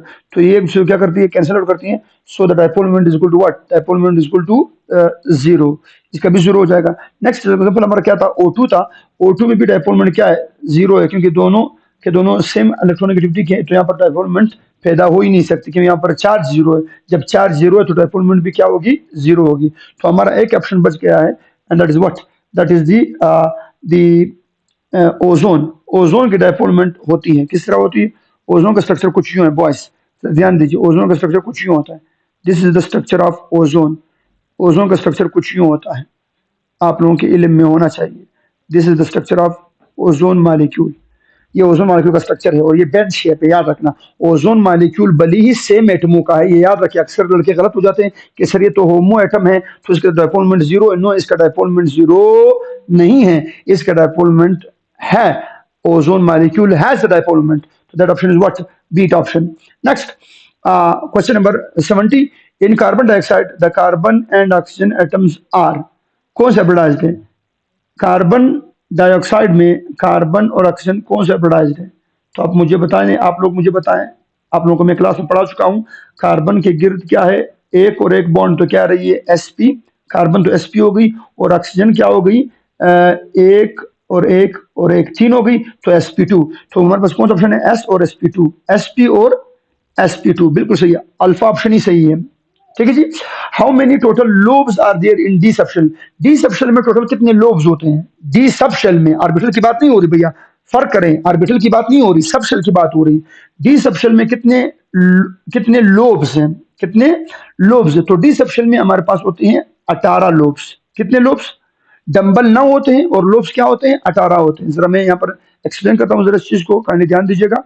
आप लोगों को पता है D X Y, D Y Z, D Z X, D X square Y square और डी जेड स्क्वेयर, ये तो आपको पता होना चाहिए, ये तो आपको पता है सबको। जैसे यहाँ पर भैया देखें, इनके अगर हम लोब्स की बात करें, एक डंबल, दूसरा डंबल, तीसरा, चौथा, पांचवा, छठा, सातवां, आठवां, नौवां, लोब्स याद रखिए। डंबल जो है वो 9 है, डंबल्स। डी सबशेल के अंदर टोटल ऑर्बिटल को मिला के डी सबशेल के अंदर कितने डंबल बनते हैं, 9 डंबल, और हर डंबल में कितने लोब्स होते हैं, 2। तो 2, 3, 4, 5, 6, 7, 8, 9, 10, 11, 12, 13, 14, 15, 16, 17 और 18। सो हमारा ऑप्शन कौन सा सही है, 18 हमारा बिल्कुल सही ऑप्शन है। 18 नंबर बिल्कुल क्या भैया, सही ऑप्शन है। होगी बात यहां तक। चले नेक्स्ट चलते हैं हमारे पास आगे क्वेश्चंस की तरफ। जल्दी से आप स्क्रीनशॉट ले लें, मैं आगे ले जा रहा हूं। हाँ, यहां तक लास्ट पेज है हमारा, यहाँ सही है। कहते हैं ammonium hydroxide is dash bond. Ammonium hydroxide में कौन से बॉन्ड होते हैं? अमोनियम हाइड्रोक्साइड में कौन से बॉन्ड होते हैं, आप लोगों को ये पता होना चाहिए। ये अमोनियम हाइड्रोक्साइड हो या अमोनियम क्लोराइड हो, ये एग्जांपल में पिछले चैप्टर में, पिछले टेस्ट में भी दे चुका हूँ। ये यही क्वेश्चन केमिकल बॉन्डिंग के चैप्टर में, अमोनियम हाइड्रो ऑक्साइड, ये अमोनियम है, NH4 है, और इस साथ क्या हो रही है, इसके ऊपर पॉजिटिव चार्ज है, तो इसके पास कौन आ रही है, OH नेगेटिव आ रही है। OH क्या आ रही है, नेगेटिव आ रही है। इसे बोलते हैं अमोनियम हाइड्रोक्साइड। तो इसमें कौन कौन से बॉन्ड बॉन्ड शामिल हैं? इसमें हमारे पास एक तो मौजूद है कोवेलेंट बॉन्ड, दूसरा मौजूद है कोऑर्डिनेट कोवेलेंट बॉन्ड, तीसरा मौजूद है आयनिक बॉन्ड। तो कौन से हमारे पास ऑप्शन आ रही है? The option is what, the option हमारे पास इज व्हाट, आल। कौन सा ऑप्शन है? आल। आयनिक बॉन्ड यस है, कोवेलेंट बॉन्ड यस है, कोऑर्डिनेट बॉन्ड यस है, तो हमारा ऑप्शन क्या आ रही है? आल ऑप्शन आ रही है। अच्छा, which question number 49, which is correct regarding H2O। H2O के मुताबिक कौन सा सही है? H2O is sp2 hybridised, Ab4 है। H2O is sp3 hybridised, Ab2 Ab3E है, या H2O is sp3 hybridized Ab2 है, या H2O is sp3 hybridized Ab2E2 है। तो हमारा ऑप्शन कौन सही आ रही है? डेल्टा ऑप्शन हमारा बिल्कुल सही है। H2O जो है, H2O हमारे पास कुछ यूं स्ट्रक्चर है, अगर आप लोग देख लो सको, इसमें दो बॉन्ड पेयर होते हैं और दो क्या होते हैं, लोन पेयर होते हैं। अगर मैं इसको लिखना चाहूँ अकॉर्डिंग टू वेस्पर थ्योरी, तो ये आएगी Ab2 और साथ में क्या जाएगी, E2, क्योंकि दो इसके पास बॉन्ड पेयर है और दो इसके पास क्या भैया, लोन पेयर है। ठीक है। अच्छा, अगर मैं इसके अपडेशन की बात करूं, अपडेशन ऑक्सीजन का हम निकालेंगे तो क्या जाएगा, 1 2 3 4, तो क्या जाएगी, sp3। तो ये sp3 है और साथ में क्या है, Ab2E2 है। अच्छा, क्वेश्चन नंबर 50 की तरफ चलते हैं। Which of the following is incorrect regarding the benzene. Benzene के हवाले से कौन सी बात गलत है? बेंजीन के हवाले से कौन सी बात गलत है? पहला पॉइंट, क्या बेंजीन डीलोकलाइज है? यस, बेंजीन डीलोकलाइज है, ये तो सही है। क्या बेंजीन sp2 हाइब्रिडाइज्ड है? यस, बेंजीन का हर कार्बन sp2 हाइब्रिडाइज्ड है। क्या बेंजीन का बॉन्ड ऑर्डर 1.5 है? यस, बेंजीन का बॉन्ड ऑर्डर जो है वो 1.5 है। सब ध्यान दीजिए, बेंजीन का बॉन्ड ऑर्डर क्या है, 1.5 है। और डेल्टा डेल्टा हमारे पास क्या आ रही है, डेल्टा हमारे पास आ रही है कि बेंजीन जो है उसके अंदर बॉन्ड एंगल 109 है। नो, ये 109 नहीं है, ये हमारा ऑप्शन क्या है, गलत है, क्योंकि बेंजीन के अंदर जो एंगल है वो sp2 हाइब्रिडाइज्ड है, और sp2 हाइब्रिडाइज्ड में बॉन्ड एंगल क्या होनी चाहिए, 120 होनी चाहिए, मगर यहाँ पर क्या आ रही है, 109 डिग्री आ रही है, जो कि बिल्कुल गलत है। तो ये ऐसा हो नहीं सकता। अच्छा, क्वेश्चन नंबर 51 की तरफ चलते हैं। How many carbons are, how many carbon, CS से मुराद है carbons, how many carbons atoms are sp2 hybridized in propene. तो प्रोपीन के अंदर कहता है कौन, कितने कार्बन जो है, कितने कार्बन की तादाद sp2 हाइब्रिडाइज्ड है। तो आप लोगों को पहले प्रोपीन का स्ट्रक्चर पता होना चाहिए, क्योंकि उन्होंने स्ट्रक्चर नहीं दिया हुआ। तो क्या आ रही है, CH3, और क्या आ रही है, CH डबल बॉन्ड, क्या आ रही है, CH2। आप चेक कर ले, मैं आप लोगों को आसान भाषा में, आसान अल्फाज में बता चुका हूं कि जो भी कार्बन, सेकेंड ईयर में मैं ये क्लास में बता चुका हूं कि जो भी कार्बन एक डबल बॉन्ड के साथ मुंसलिक होगा, जो भी कार्बन एक डबल बॉन्ड के साथ मुंसलिक होगा, वो हमेशा क्या होगा, sp2। ये कार्बन भी एक डबल बॉन्ड बना रही है, तो ये भी कौन सा है, sp2। और ये कार्बन जो है, ये तमाम की तमाम सिंगल बॉन्ड बना रही, तो ये क्या है हमारे पास, sp3। सही है।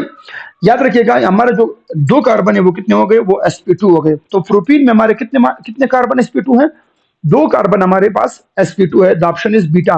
क्वेश्चन नंबर 52 की तरफ चलते हैं। Which of the following is not delocalize. कौन सा डीलोकलाइज नहीं है, ओजोन, बेंजीन या हाइड्रोजन। हाइड्रोजन जो है वो डीलोकलाइज नहीं है, बल्कि वो लोकलाइज है।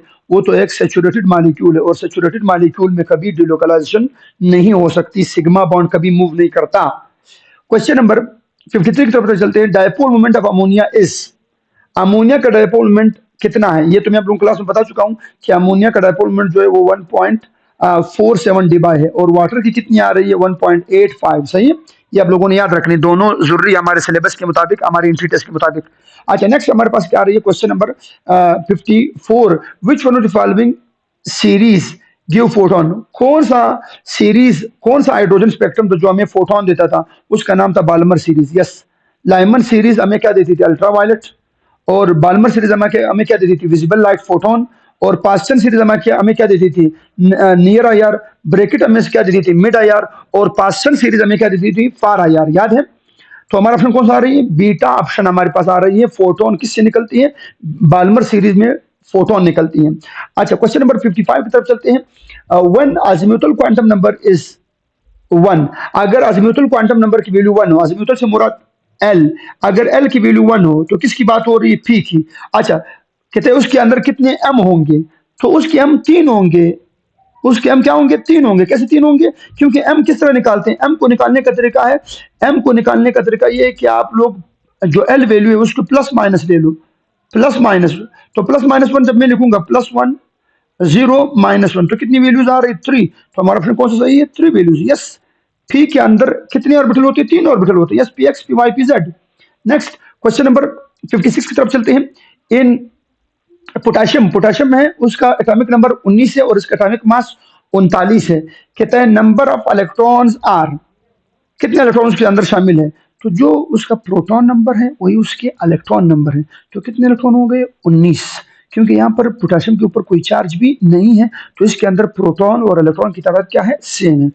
अच्छा, क्वेश्चन नंबर 57 की बात करते हैं। Which of the following atom does not follow a बाउ रूल। कौन सा हमारा जो उसूल है, जो एटम है, वो आ बाउ प्रिंसिपल को ओबे नहीं करता। तो that option is what, carbon. Carbon जो है वो आ बाउ प्रिंसिपल को ओबे नहीं करता, बल्कि आ बाउ प्रिंसिपल से क्या करता है, डिविएट करता है। ये आ बाउ प्रिंसिपल के मुताबिक नहीं चलता, ये डिविएट करता है। यस, वो जो following atom does not follow Hund's rule, कौन सा ऑर्बिटल जो है वो हुंड्स रूल को ओबे नहीं करता। इसका आंसर हमारे पास है हाइड्रोजन एटम। हाइड्रोजन एटम क्यों हुंड्स रूल को ओबे नहीं करता, क्योंकि इसके अंदर डिजेनरेट ऑर्बिटल नहीं है। इसके अंदर तो एक ऑर्बिटल है, वो है एस, और एस में डिजेनरेट ऑर्बिटल नहीं होते, इसलिए हुंड्स रूल कहां पर अप्लाई होता है, हुंड्स रूल तो अप्लाई होता है पी सबशेल पर, डी सबशेल पर, एफ सबशेल पर। एस सबशेल पर हुंड्स रूल अप्लाई नहीं होता, मतलब हाइड्रोजन एटम पर हुंड्स रूल अप्लाई नहीं होता। ये भी एक्सेप्शनल केस है, याद रखना। सही है जी। अच्छा, next, the magnetic quantum number for unpaired electron of fluorine atom. कहते हैं फ्लोरीन एटम के लिए magnetic quantum number, magnetic quantum number से मुराद ऑर्बिटल की बात, कौन से ऑर्बिटल में है, तो आपको पता होना चाहिए। फ्लोरीन का एटॉमिक नंबर क्या है, 9 है। कितने आ रहे भैया, 1s2, क्या आ रही है, 2s2, 2px, 2py, 2pz। सही है। 2 और 2 4, 5 6 7 8 और क्या आ रही है, 9। कितने इलेक्ट्रॉन अनपेयर्ड है, एक इलेक्ट्रॉन अनपेयर्ड है। वो कहता है ये जो अनपेयर्ड इलेक्ट्रॉन है ये कौन से ऑर्बिटल में, मैग्नेटिक क्वांटम नंबर से मुराद ऑर्बिटल की बात हो रही है, कौन से ऑर्बिटल में, तो इसके लिए ऑर्बिटल की वैल्यू जो है वो 0, यस 0 भी तो आ सकती है, मगर 0s के लिए मोर एक्यूरेट है। सही है। और बीटा +3, नो +3 नहीं आ सकती। क्या आ सकती है, -1। यस, बिल्कुल -1 सही है। तो हमारा ऑप्शन मोर एक्यूरेट जो वो -1 है। कुछ लड़के कहते हैं सर 0, यस 0 भी आ सकती है, मगर 0s के लिए मोर सूटेबल है। अगर यहाँ पर +1 या -1 है तो फिर हम लोगों ने +1 या -1 पर लगाना है, क्योंकि ये पर पी सबशेल की बात हो रही है। तो -1 एंड +1 इज मोर एक्यूरेट। सही है, वरना 0 भी सही है, मगर 0 से +1 या -1 मोर एक्यूरेट है, क्योंकि अगर मैं किसी को 0 बताऊंगा तो उसके जहन में s भी आ सकता है। सही है। अच्छा, नेक्स्ट क्वेश्चन की तरफ चलते हैं, 72 की तरफ। जरा इस साइड पर आता हूं, 72। According to the VSEPR theory, according to the VSEPR theory, the molecule is stable in geometry of maximum distance, maximum repulsion, minimum distance, minimum repulsion, minimum distance, maximum repulsion, minimum repulsion, maximum distance. Yes, ये option हमारा बिल्कुल सही है। ये whisper theory का बाकायदा एक postulate भी है कि मॉलिक्यूल कहां पर स्टेबल होगा, मॉलिक्यूल वहां पर स्टेबल होगा जहां पर उसकी क्या होगी, मैक्सिमम से मैक्सिमम क्या होगी, बोले, मैक्सिमम से मैक्सिमम डिस्टेंस होगी, और मिनिमम से मिनिमम क्या होगी, रिपल्जन होगी। तो वो मॉलिक्यूल हमारा वो ज्योमेट्री क्या है, वो स्टेबल ज्योमेट्री है। क्वेश्चन नंबर 73 की तरफ चलते हैं। Which of the following has N2 molecular orbital diagram. कौन से मॉलिक्यूल है जिनकी मॉलिक्यूलर ऑर्बिटल डायग्राम वो नाइट्रोजन की तरह है, तो इसका ऑप्शन कौन सा आ रही है, नाइट्रिक ऑक्साइड। कौन सा है भैया, नाइट्रिक ऑक्साइड हमारे पास वो मॉलिक्यूल है जिसकी मॉलिक्यूलर ऑर्बिटल डायग्राम जो है वो नाइट्रोजन की तरह है। सही है। ये मैं आप लोगों की क्लास में पढ़ा चुका हूं कि जिसके इलेक्ट्रॉन की तादाद 14 से नीचे हो, 14 या 14 से नीचे हो, वो कौन है? वो नाइट्रोजन है। जिनकी 14 से ऊपर वो क्या है? वो नाइट्रोजन ऑक्सीजन फॉलोवर है। सही है। मगर यहाँ पर आप चेक कर ये चारों जो ऑप्शन है इनकी तादाद 14 से ऊपर है, तो फिर उसको तो ऑक्सीजन होना चाहिए था, मगर नहीं। इसमें एक एक्सेप्शनल केस है जिसका नाम है नाइट्रिक ऑक्साइड। नाइट्रिक ऑक्साइड वो मॉलिक्यूल है जिसका इलेक्ट्रॉन की तादाद 14 से ऊपर है, मगर इसका जो मॉलिक्यूलर ऑर्बिटल डायग्राम है वो नाइट्रोजन की तरह है। ये याद रखना। सही है। नेक्स्ट क्वेश्चन नंबर 74 की तरफ चलते हैं। Which one has maximum bond order? किसकी बॉन्ड ऑर्डर मैक्सिमम है? Bond order maximum, bond order maximum किसके लिए है? तो वो हमारे पास है F2 के लिए कितने इलेक्ट्रॉन आ रही है? 18। 18 में बॉन्ड ऑर्डर 1 आ रही है, इसका बॉन्ड ऑर्डर 1 है। इसका बॉन्ड ऑर्डर ऑक्सीजन है, ऑक्सीजन की 2 है। और इसके बॉन्ड ऑर्डर हमारे पास क्या आ रही है? दैट इज 1.5, सॉरी, कितनी आ रही है?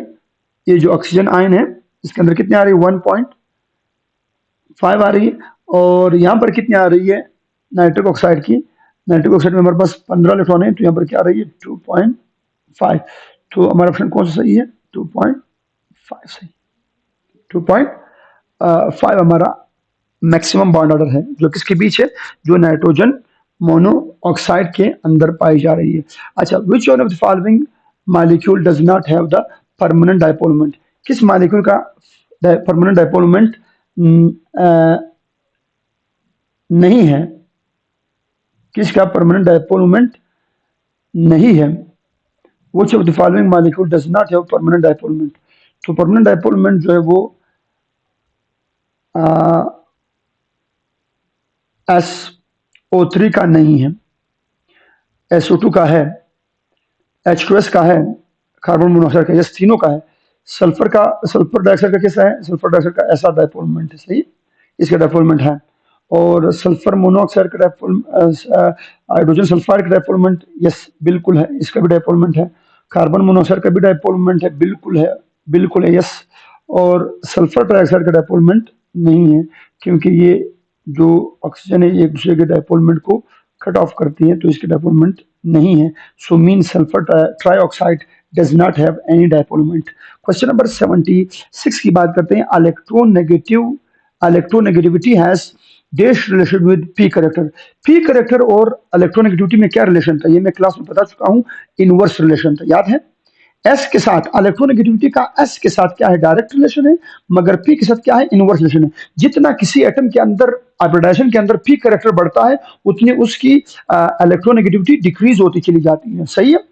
अगर मैं बोलूं sp2 ज्यादा इलेक्ट्रोनेगेटिव है या sp3, तो मैं बोलूंगा sp2 ज्यादा इलेक्ट्रोनेगेटिव है, क्योंकि वहां पर पी करेक्टर कम है और यहाँ पर पी करेक्टर ज्यादा है। जहां पर पी करेक्टर ज्यादा होगा वहां पर इलेक्ट्रोनेगेटिविटी एटम की कम हो जाएगी। क्वेश्चन नंबर 77 की तरफ चलते हैं।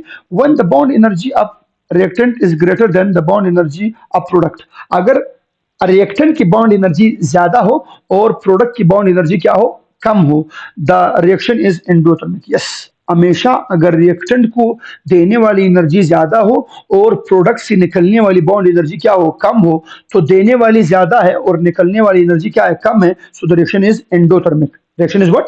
एंडोथर्मिक। एंडोथर्मिक रिएक्शन के लिए मैंने क्या लिखवाया हुआ था? Bond energy of reactant must be greater than bond energy of product. और एक्सोथर्मिक के लिए क्या है कि बॉन्ड एनर्जी ऑफ रिएक्टेंट को तोड़ने के लिए एनर्जी क्या होगी? रिएक्टेंट को तोड़ने के लिए एनर्जी कम और प्रोडक्ट को के बनते वक्त एनर्जी क्या हो रही हो? जब ज्यादा निकल रही हो, तो ऐसे रिएक्शन को फिर हम क्या बोलते हैं? एक्सोथर्मिक। यहाँ पर क्या पूछा जा रहा है? कहता है when the bond energy of reactant is greater then product. अगर रिएक्टेंट की बॉन्ड एनर्जी ज्यादा हो प्रोडक्ट से, तो बताएं हमारा रिएक्शन क्या होगा? तो हमारा रिएक्शन एंडोथर्मिक होगा। नेक्स्ट क्वेश्चन नंबर 78 की तरफ आते हैं। क्वेश्चन नंबर 78 की तरफ, विच of the following is isotropic? कौन सा हमारे पास आइसोट्रोपिक? आइसोट्रोपिक से मुराद नॉन डायरेक्शनल, बता चुका हूं क्लास में। Isotropic mean non directional. कौन नॉन डायरेक्शनल है? Ionic bond, covalent bond, coordinate, none of this. Ionic bond non directional है।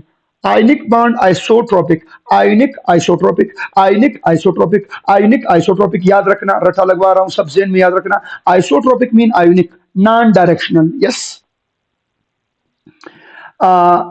आयनिक बॉन्ड की कोई डायरेक्शन नहीं, ये हर डायरेक्शन में बन सकती है, आगे से भी, पीछे से भी, राइट से भी, लेफ्ट से भी, ऊपर से भी, नीचे से भी, from every direction. So ionic bond has no direction, that's why it is called isotropic. Isotropic mean non directional. तो कौन सा बॉन्ड नॉन डायरेक्शनल है, क्लास में पढ़ा चुका हूं, ionic bond. Yes. Next question हमारे पास है 79.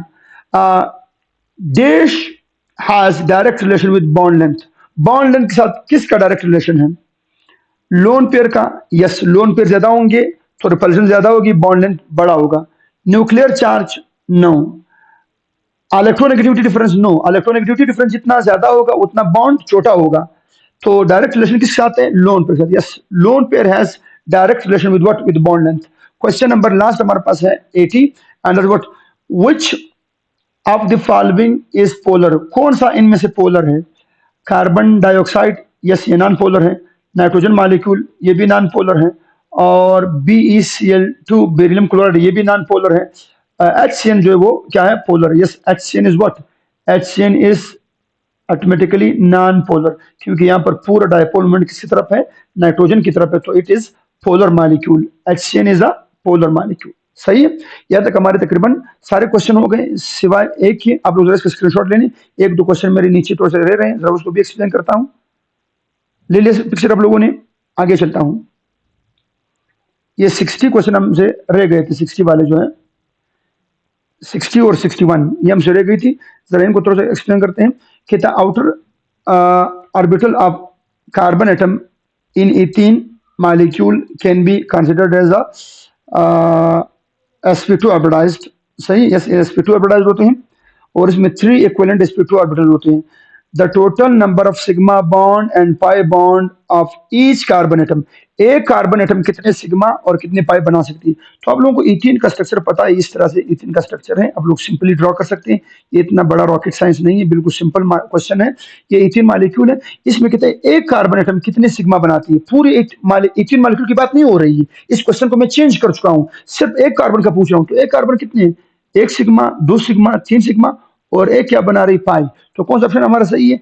3 sigma 1 pi. 3 sigma 1 pi. 3 sigma 1 pi. The total number of sigma and pi bonds of each carbon. Her carbon कितने सिग्मा बॉन्ड बना रही है? 3 सिग्मा. यस, यहाँ पर ऑप्शन ही नहीं है. कौन सा आना चाहिए भैया? 3 सिग्मा एंड 1 पाई आना चाहिए था, पर ऑप्शन नहीं है. सो 3 सिग्मा 1 पाई.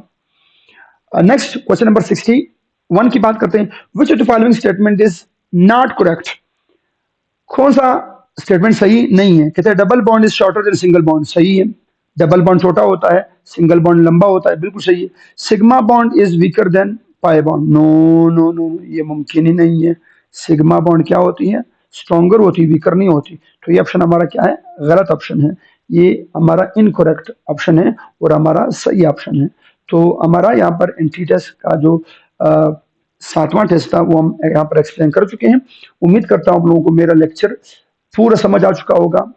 आप लोगों की मोहब्बतों का बहुत बहुत शुक्रिया. हमारे 12,000 फॉलोअर भी, सब्सक्राइबर भी कंप्लीट हो गए हैं, और मेरी टिकटॉक अकाउंट पर भी अल्हम्दुलिल्लाह 9,000 प्लस फॉलोअर्स हैं, और मेरे यूट्यूब चैनल पर और मेरे फेसबुक पेज पर भी मेरे तकरीबन 14,000 प्लस मेरे फेसबुक पेज पर फॉलोअर आ रहे हैं. आप लोगों की मोहब्बतों का बहुत बहुत शुक्रिया. Thank you so much. आप लोग मुझे इसी तरह सपोर्ट करते रहें. बहुत बहुत शुक्रिया आप लोगों का. इंशाल्लाह मैं कोशिश करता रहूँगा कि आप लोगों को क्वालिटी ऑफ एजुकेशन फराहम करता रहूँ. जितना मेरे बस में है, मैं अकेला ये सब कुछ कर रहा होता हूँ, तो टाइम ज़रूर लगता है, बट मेरी कोशिश रहती है कि मैं आप लोगों को मुकम्मल कॉन्सेप्ट्स केमिस्ट्री के लाता जाऊं, डिफरेंट टेस्ट के अंदाज में, डिफरेंट क्विज के अंदाज में, डिफरेंट शोज के अंदाज में, डिफरेंट लेक्चर्स के फॉर्म में मैं आप लोगों को फराम करता रहूं. और इंशाल्लाह मेरे लेक्चर भी इंशाल्लाह भी अपलोड होंगे. मेरे चैप्टर जो आगे 5वां, 6वां और 7वां चैप्टर है वो भी इंशाल्लाह मैं फर्स्ट के आगे अपलोड करूंगा. सेकेंडरी की केमिस्ट्री भी इंशाल्लाह मैं रमज़ान को शुरू करूंगा. तो अपना बहुत सारा ख्याल रखिएगा, दुआओं में मुझे ज़रूर याद रखिएगा. आप लोगों की मोहब्बतों का बहुत बहुत शुक्रिया. अल्लाह ने निगहबान, द खुदाई पामान.